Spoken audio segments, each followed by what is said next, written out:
Ever wonder what survival foods served to slaves on plantations were really like?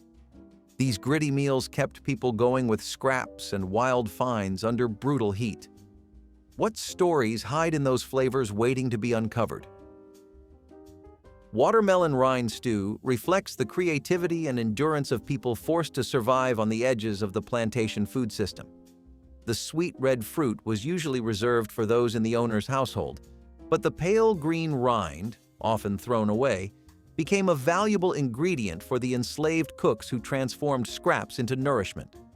Strips of rind were simmered slowly with onions, garden herbs, and whatever seasoning could be gathered or traded, creating a mellow broth rich in minerals and gentle sweetness. This practice traveled forward in time, inspiring the pickled watermelon rind that remains a hallmark of Southern home kitchens today. The dish is more than a recipe. It is a record of resilience, showing how African culinary knowledge turned waste into sustenance and flavor. In modern celebrations of African American foodways, watermelon rind pickles and stews continue to honor those who preserved health and dignity through skilled cooking even when denied basic freedom. Roasted chestnuts carried warmth and nourishment through the cold months when plantation rations were meager and gardens lay dormant. Enslaved families foraged chestnut trees that grew wild in the surrounding woods, gathering the smooth brown nuts and roasting them in hearth ashes or iron skillets until their shells cracked and the sweet flesh softened. The nuts' high energy content and natural sweetness made it an important source of calories and comfort, especially during long winter evenings. Roasted chestnuts became part of a wider African American food tradition, appearing in holiday celebrations and roadside markets after emancipation. Their gentle flavor paired well with cornmeal breads and simple stews, and many families passed down techniques for roasting and storing them long after the plantation era ended. Today, roasted chestnuts sold at winter festivals and city street corners carry echoes of that history, reminding us that what began as a survival practice also nurtured community and seasonal ritual for generations who transformed hardship into enduring culture. Smoked catfish tails reveal the skill and resourcefulness that defined survival cooking on plantations near rivers and coastal waters. After commercial fishermen or estate kitchens took the prime fillets, the bony tails and smaller pieces were often left behind. Enslaved cooks cleaned these scraps carefully, rubbed them with salt or local spices, and smoked them over slow hickory fires. The result was a flavorful preserved fish that kept for days and could be stirred into stews, crumbled over grains, or eaten on its own with cornbread. Smoking techniques reflected West African traditions carried across the Atlantic, where preserving fish with wood smoke had long been a way to ensure protein during lean seasons. In later years, African American fish camps and southern smokehouses continued this method, turning a food of necessity into a celebrated regional specialty. Modern smoked catfish dishes found in Mississippi and Louisiana restaurants still trace their flavor back to these early practices of careful preservation and culinary creativity born from scarcity.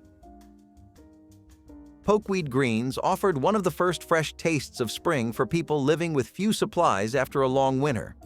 Young pokeweed shoots emerged early and plentifully, but they carried natural toxins that required careful boiling in several changes of water. Enslaved cooks, drawing on African knowledge of wild plants, mastered this technique to create a tender, spinach-like dish that supplied vital vitamins when gardens were only beginning to grow. Seasoned with a bit of salt pork or a sprinkle of wild herbs, poke greens became a welcome sign of the changing season. Long after emancipation, poke salad festivals in Appalachia and the Deep South celebrated this once humble plant, turning a survival ingredient into a community tradition. The careful preparation taught by generations of African American cooks is still followed today, preserving both safety and flavor. Pokeweed greens remind us that deep botanical knowledge and patient cooking transformed a potentially dangerous weed into nourishing food that helped sustain families through the hardest times. Wild grape must connected plantation kitchens to the native abundance of the American South. Muscadine and scuppernong grapes grew untended along fences and forest edges, providing a dependable late summer harvest. Enslaved workers gathered the clusters and crushed them by hand to create a tangy juice that could be fermented slightly for a refreshing drink or boiled into a syrupy must used to season grains and greens. This technique echoed West African traditions of using fruit reductions to brighten savory dishes.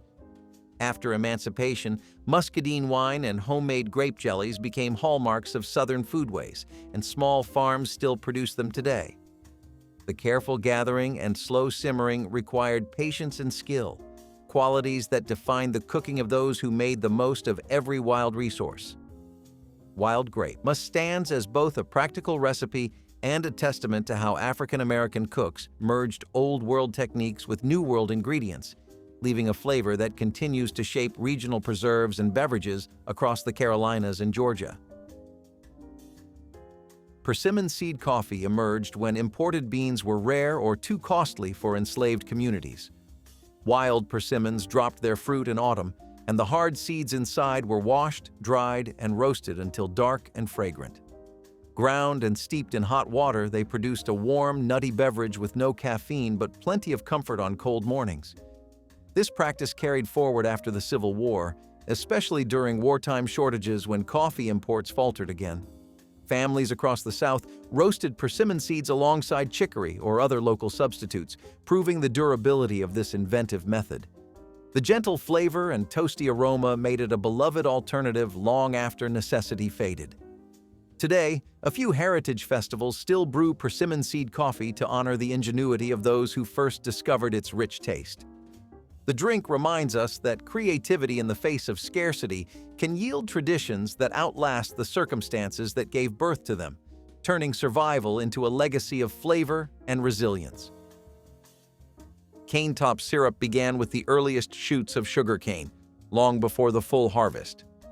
When planters reserved the mature stalks for commercial sugar, enslaved workers cut the tender tops and simmered them slowly, extracting a thin but sweet syrup. This homemade sweetener flavored cornbread, porridge, and hot drinks, adding a rare touch of luxury to daily meals. The technique reflected both African experience with cane and Caribbean methods of small-batch syrup making. After emancipation, many rural families continued to boil cane juice into syrup during the early season, a practice still alive in parts of Louisiana and Florida. The flavor is lighter and grassier than late-season molasses, making it unique among Southern sweeteners. Cane top syrup shows how skilled hands transformed what might have been discarded into something valuable, blending cultural knowledge with the natural rhythms of the crop. It stands as a reminder that, even in conditions of deprivation, African American cooks created enduring regional flavors that remain treasured in Southern pantries today. Roasted gourd seeds turned the remnants of pumpkins and native gourds into a vital source of fat and minerals. After the flesh was cooked for soups or pies, seeds were washed, lightly salted, and spread near the hearth to dry before roasting. This simple preparation produced a crunchy, nutrient-rich snack that stored well through the winter and could be ground into meal or used to thicken stews. Similar seed roasting traditions existed across West Africa, where pumpkin and melon seeds were prized for both flavor and nutrition, and those techniques crossed the Atlantic with enslaved people. Over time, roasted pumpkin seeds became a familiar autumn treat in American households, sold at fairs and enjoyed during harvest celebrations. The practice illustrates how African culinary memory merged with indigenous crops, creating a food that moved from necessity to seasonal pleasure. Roasted gourd seeds continue to appear in modern kitchens and farmers markets, carrying with them the history of careful saving and the resourceful spirit that turned every part of the plant into nourishment. Wild plum. Chutney offered a burst of tart sweetness when sugar was scarce and fruit trees grew untended along plantation edges. Gatherers picked the small, deeply colored plums at peak ripeness and simmered them slowly with a little honey or molasses when available, along with wild herbs for spice. The result was a tangy preserve that enlivened cornbread, salted meats, or simple porridge, providing vitamins and variety in otherwise plain meals. This method of combining fruit with savory seasonings echoed West African chutneys and relishes, demonstrating a culinary bridge between continents. After freedom, African-American home cooks continued to prize wild plums for jellies and sauces, and many Southern families still make small-batch plum preserves each summer. The enduring appeal of wild plum chutney lies in its ability to turn overlooked fruit into a bright condiment that brightens any table. It stands as a flavorful link between survival cooking and the rich tapestry of modern Southern preserves that celebrate both heritage and the gifts of the wild landscape. Hickory nut milk delivered rich nutrition from the forests when dairy was limited or unavailable. Hickory nuts were cracked and pounded into a fragrant paste, then steeped in hot water and strained to produce a creamy liquid full of natural oils and protein. This drink could be enjoyed warm as a morning beverage or used to enrich cornbread and porridges, offering sustenance without reliance on cow's milk. The technique drew directly from indigenous American practices, which African cooks learned and adapted to their own needs. Hickory trees were plentiful across the Southeast, ensuring a steady supply for those willing to gather and crack the tough shells. Even after emancipation, rural families continued making hickory milk for special dishes, and some Appalachian recipes still call for it today. Its smooth flavor and nourishing qualities illustrate how African-American cooks combined local knowledge and old-world methods to create foods of lasting value. Hickory nut milk stands as a quiet but powerful symbol of ingenuity, linking the forest's bounty to a tradition of resilience and culinary skill. Burdock root stew speaks to the deep botanical knowledge carried by African cooks who could read the land for nourishment even when fields were bare. Burdock, a hardy root with a flavor similar to earthy artichoke, grew wild along fence rows and shaded ditches where other crops refused to thrive. Gatherers dug the long tap roots with simple hand tools, scrubbed them clean, and sliced them thin before simmering them for hours with any garden greens or herbs that might be on hand. The slow cooking softened the root into a tender base for a broth that was both filling and rich in minerals. This practice echoed African and indigenous traditions of using wild roots as a staple during lean times. After emancipation, burdock continued to appear in rural foraging guides and folk remedies, admired for its subtle sweetness and sustaining qualities. Today, herbalists still value burdock for its nutrients, reminding us that what once served as a quiet survival food remains a symbol of resourcefulness and a connection to the untamed landscape of the American South. Corncob jelly turned what most people threw away into a shimmering golden spread that brightened plain breads and biscuits. After kernels were cut from the cob for other uses, the remaining cores were boiled for a long time to draw out natural starch and pectin. The liquid was strained, sweetened with a modest amount of sugar or honey when available, and cooked again until it thickened into a soft jelly with a delicate corn flavor. Enslaved cooks perfected this transformation, ensuring nothing went to waste and every scrap contributed to nourishment. Long after emancipation, rural homesteaders and Depression-era families embraced corncob jelly as a thrifty delicacy, and it still appears at Southern craft fairs and heritage festivals. The gentle sweetness and faintly toasted aroma offer a taste of memory and ingenuity.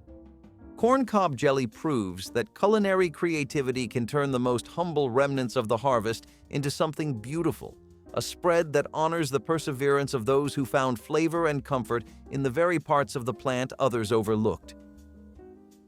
Sheep sorrel soup brought a welcome spark of bright flavor after months of heavy grains and salted meat scraps.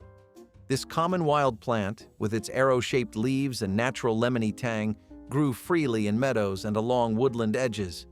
Enslaved gatherers picked the young leaves early in spring, rinsed them well, and simmered them with water and a handful of onions or garlic if available. The result was a light, refreshing broth rich in vitamin C and a gentle tartness that awakened tired palates. African culinary traditions often prized sour greens, and this soup reflected that taste while also serving an important nutritional role in preventing scurvy. After emancipation, sheep sorrel remained a favorite wild green in many rural communities, used in teas and simple soups that celebrated the arrival of warmer weather. Today, foragers still seek it for its tangy bite and health benefits. Sheep sorrel soup stands as a quiet example of how careful observation of the land turned common weeds into an enduring part of Southern culinary heritage. Chinquapin nutcakes offered small moments of sweetness, created from the rich forests of the American South. The Chinquapin, a dwarf chestnut native to the region, produced small, sweet nuts that could be eaten raw or roasted.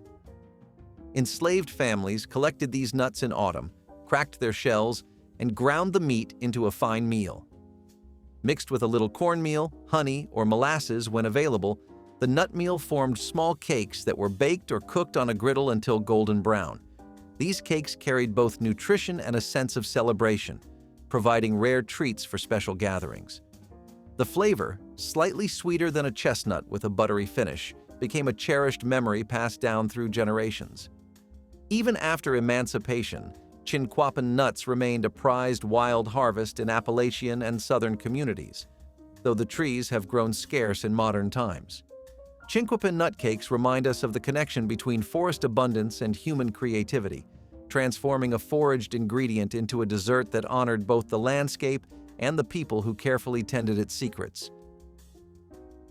Wild persimmon leather served as a natural energy bar long before packaged snacks existed.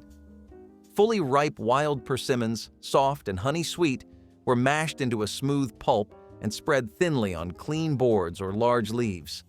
Left in the sun to dry or placed near the gentle heat of a hearth, the mixture became a chewy sheet that kept for weeks. This portable treat provided a quick source of calories for long days in the fields and could be tucked into cloth packets for later use.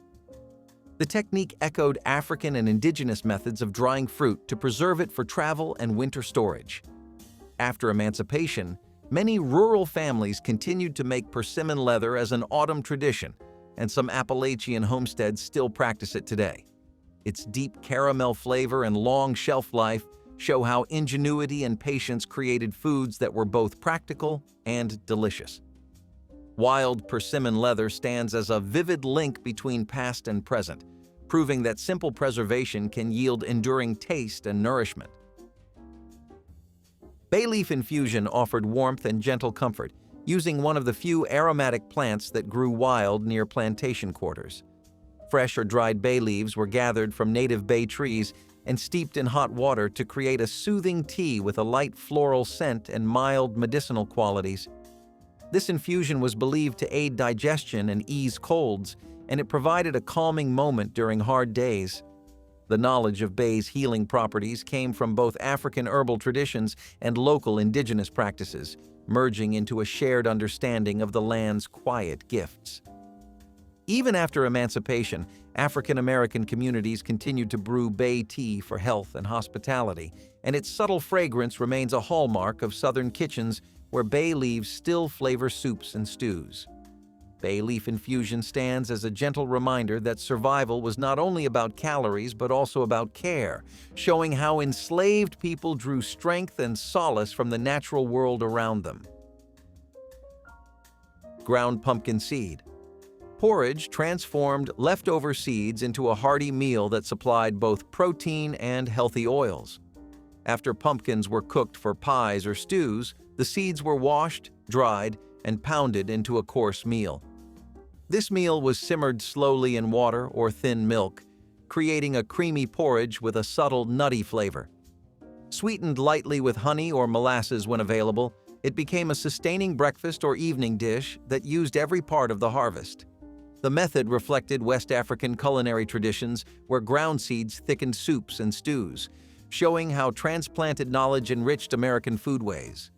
Generations after emancipation, pumpkin seed porridge remained a seasonal specialty in some rural areas, appreciated for its nourishing qualities and gentle taste.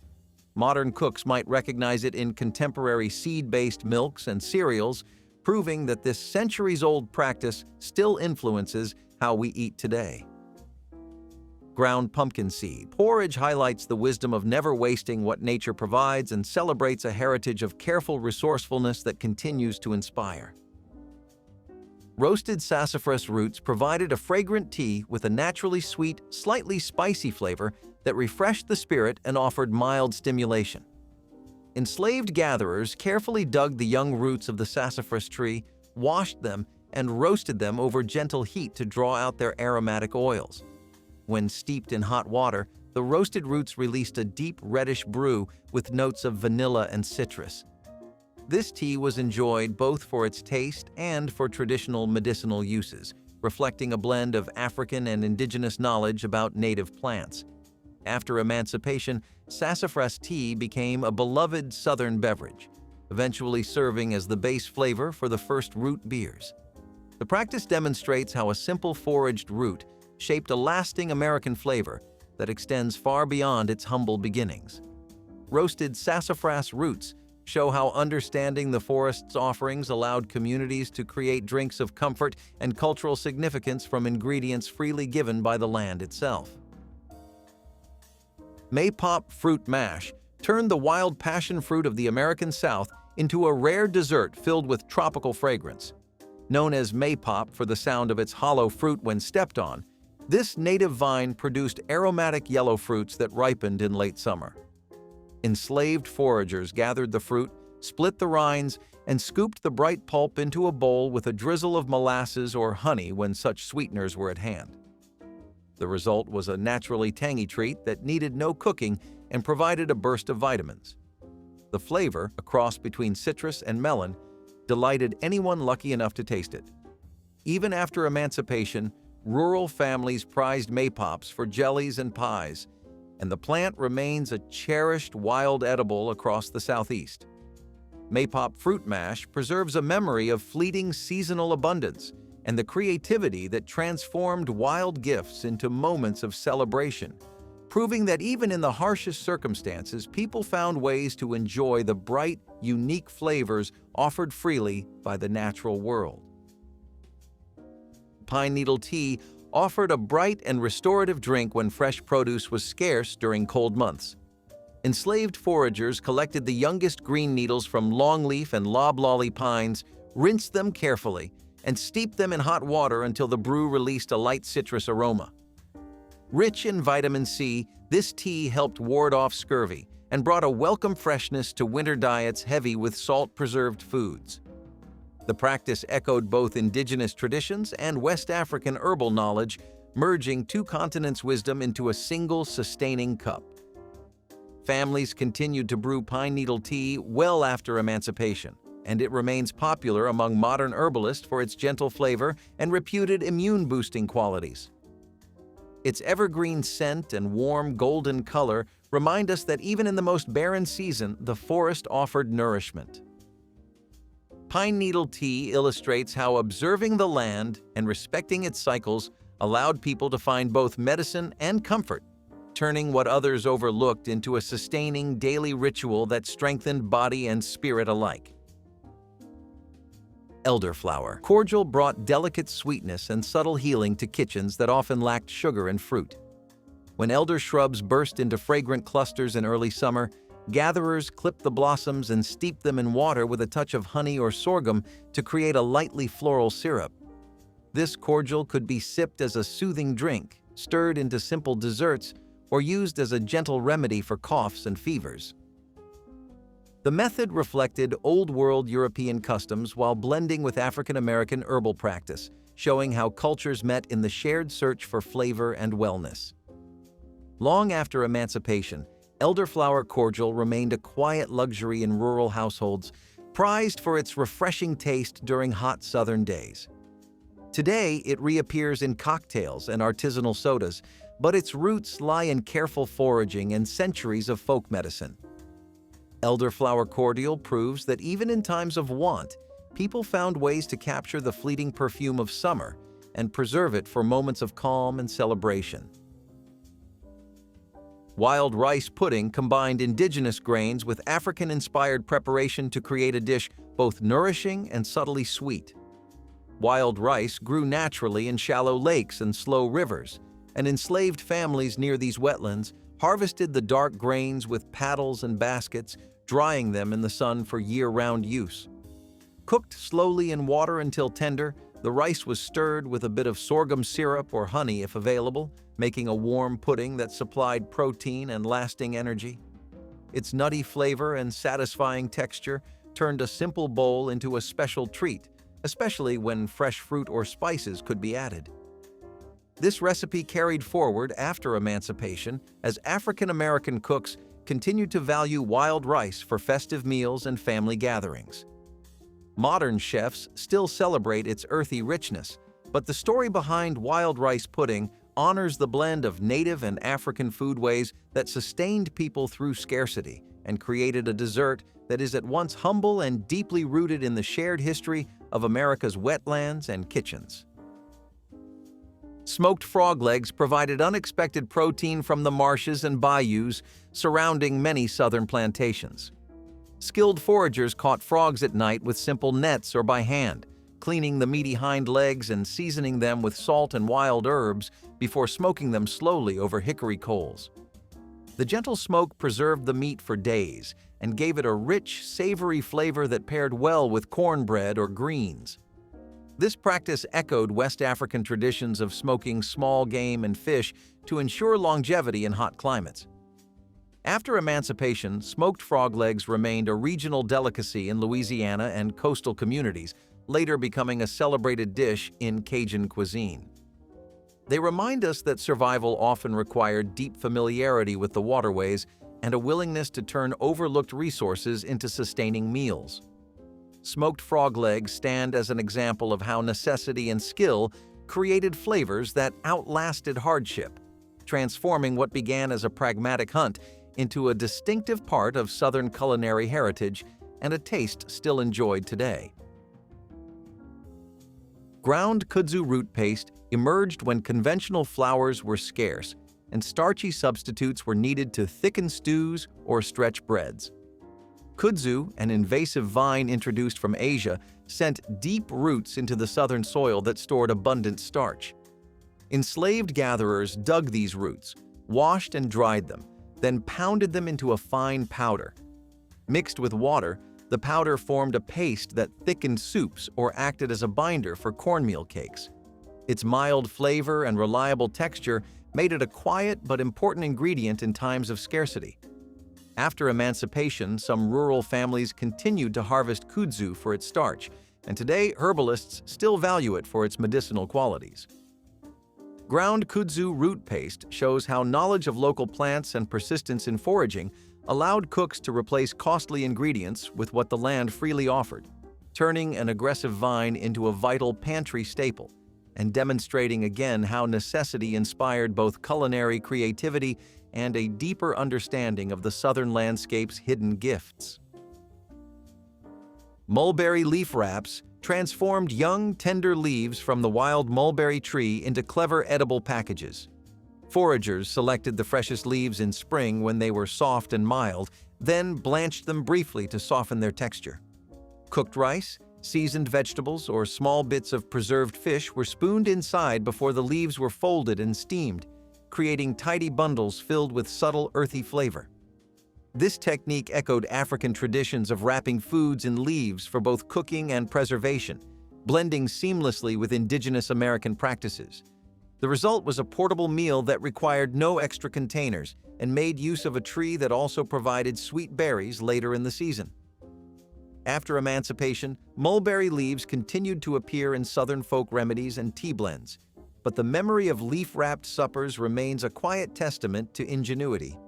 Mulberry leaf wraps illustrate how a single plant could meet many needs, offering nourishment, flavor, and practicality to communities that transformed every part of their environment into sustenance. Goosefoot seed meal offered vital nourishment when cultivated grains were scarce or too costly. Goosefoot, also known as lamb's quarters, grew abundantly along field edges and yielded tiny seeds rich in protein and minerals. Enslaved harvesters shook the plants over cloths to collect the seeds, then winnowed and ground them into a fine flour.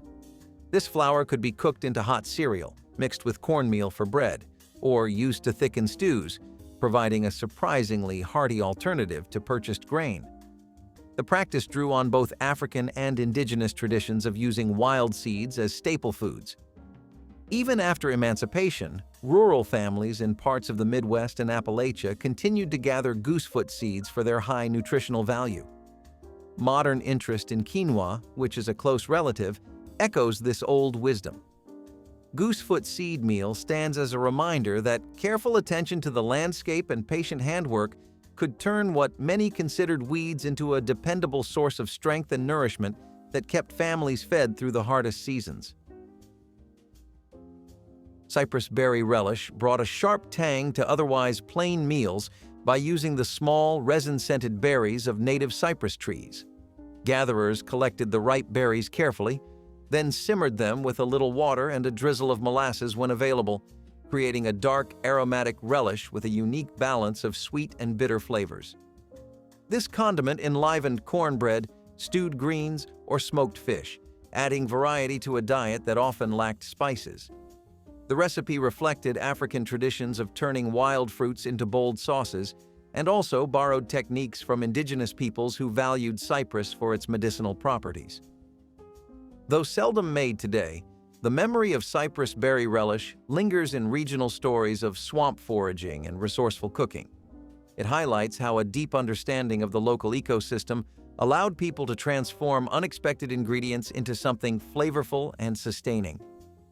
Cypress berry relish stands as a tribute to both culinary creativity and the enduring connection between survival foods and the natural abundance of the southern wetlands. Tell us which survival food amazed you most, like this video, and subscribe to keep these powerful food traditions alive.